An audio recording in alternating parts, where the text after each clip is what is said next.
आता आलीस? अगं माझं पिल्लू शाळेला गेला नाहीस? नाही, माझ्या पोटात दुखाले. आरू कुठं आहे?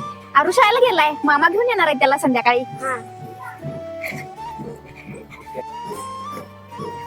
आई आता आली का? अहो ताई एकटाच आला? होय हो वहिनी, आरू शाळेला गेलाय ना, त्यामुळे आरूचे बाबा त्याला संध्याकाळी घेऊन येतो म्हटलं. ताई तुम्ही बसा, मी मस्तपैकी तुम्हाला चहा करून आणते. अहो वहिनी भांडी मांडालाय? होय हो.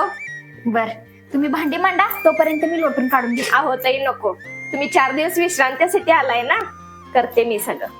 अहो वहिनी बैला कुठल्या आल्या विश्रांती? तुमचं लग्न व्हायच्या अगोदर या घरची सगळी कामे मीच तर करायचे.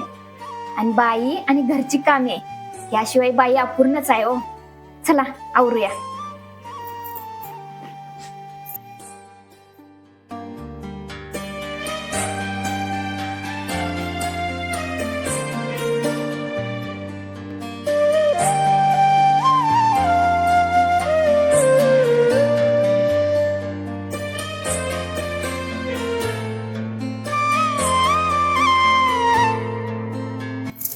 ताई रोजच्या पेक्षा आज माझी कामे लय लवकर आवरली. खरंच तुम्ही आला ना, मला खूप बरं वाटतं बघा, अगदी बहिणीसारखं वाटतंय. अहो वहिनी, आज मी माझ्या माहेरात येऊन माझ्या भाऊजाला मदत केली, तर उद्या तुम्ही तुमच्या माहेरी जाऊन तुमच्या भाऊजाला मदत करणार. यातूनच तर नणंद भाऊजाचं नातं घट्ट होणार ना.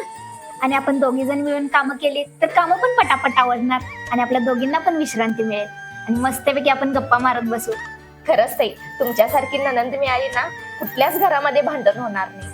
आणि तुमच्यासारखी नणंद कव्वा एकदा माहेरात येते, ते प्रत्येक भाऊजा वाट बघत बसते.